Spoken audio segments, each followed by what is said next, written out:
नोगोद होखादों मा डाक्टार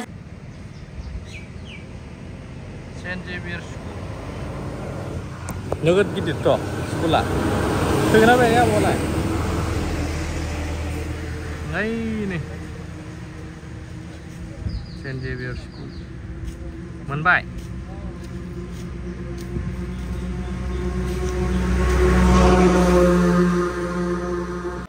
गोबाव समनि उनावसो दिनै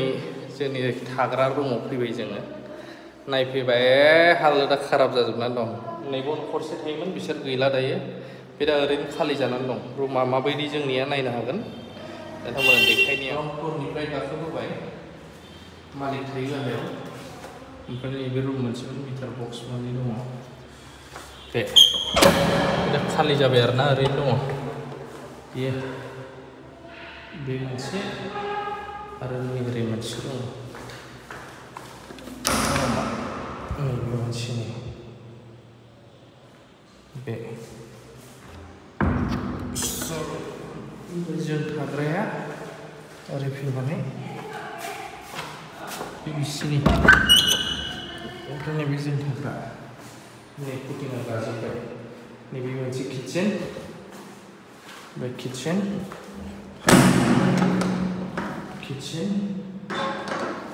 ओमफ्राय नैबेहाय ओमफ्राय नै ओरै मोनसे बाथरुम दंबावो बाथरुम बेयो सेस लेथ्रा जाजोबना दं दायो बाथरुम ओमफ्राय रुमा जोंना सेस जाजोबना दं दायो लेथेर फेथेर बेसेबांबा गोबाव थाहैनायनि जाहोनाव नैबेखौ आं बानायदोंमोन लांफानोसै होनदों नै बे जाहैबाय ग्रेप्स माने आंगुर सोनानै दोनदोंमोन आं लेथेर बेथेर जाजोबनानै दं सुथारबाबो थाजोबदों आंहा बे साथाया सोरनिमोन सेस लेथेर फेथेर जाजोबनानै दं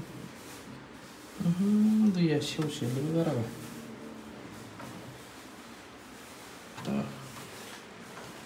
Bueno, çatıda.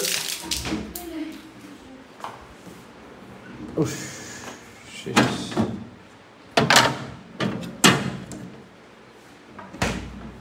बे साथाया सोरनिमोनथाय लांनांसिगोनलै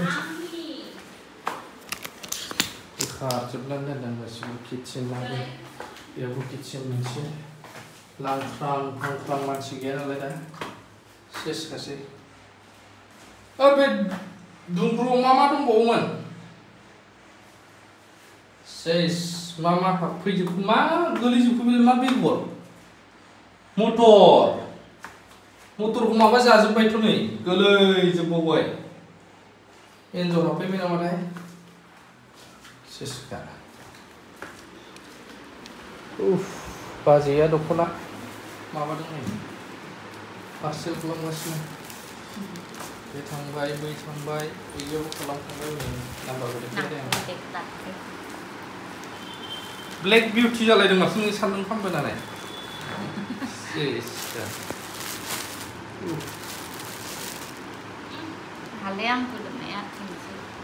गस्ला मोनफैफिनबाय आङो लंपेन्ट खुनानै होबाय पेन दंमोन गानबाय ड्रेसनिफ्राय होननानै आरे आथिङा ओरैबायदि आयु दोलाजोबदोंथ' नै नोगोद होखादों फाग्लासो सौगासिनो नैबे गद्रेजनिया नैबे खनाया नै थब्लं नै माथो दख'नाया बाव दंबावो नोंना आगर गुबै थागर गुबै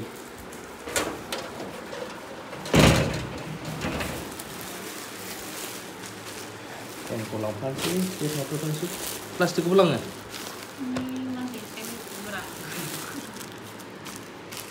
मालायसो 170 जाबाय ओमफ्राय आं नैबे गस्लाखौ मोनफिनबाय आं दिनैसिम बेसेबांबा गोबावनि उनाव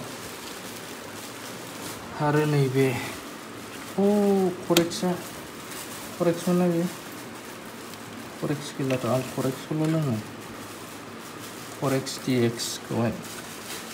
माब्रा टेम बेबो गाज्रि जाजोब्बाय नामालै गाज्रि जाबायलै बे माथो दै जाजोब्बाय फेसवासआ 2025 आवसो बुंनो एक्सपायरि डेटआलाय खिन्थु सरि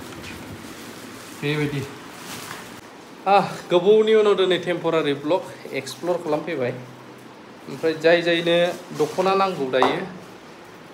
बाजैनाव कन्टेक्ट खालामनो हागोन बाजैनि नाम्बारखौ खिथानि आं नोंसिनो बाजैया साप्लाय हरगासिनो दायो नैबाव दं नाम्बारा मा Daktazi udah nungsi tadi. बाजैनि नाम्बारखौ देखायला Tadi itu ब्रा दख'ना बेफारियानो लाजि नामा tadi tutup. बै मोनसेखौल'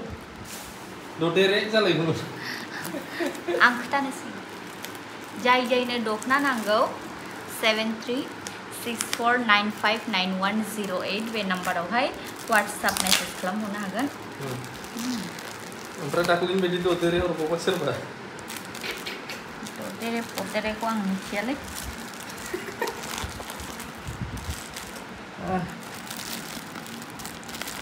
केक जाबायानो जाबाय दा जाजोब्बाय दा दंबावब्रा फाग्ला बायदि गरम जाबाय ससेबाबो आं ब्लग खालामबाय माने रुमखौ फोसाबफिननांगौआ सानसे नांखासिगोन ओरैबायदि बेमारदों बेखौ मुसिजोबनांसिगोन क्लिनारजों गायनायखौबो बेबायदि दा लोगो मोनगोन मोनसे जायगायाव थांग्रोनि जोङो ओमफ्रायहाय फिन गिदिंफिनगोन आरोना दिनै बे रुमाव थाथ'वा थेंक इउ भेरि माच फर वाचिं लाभ इउ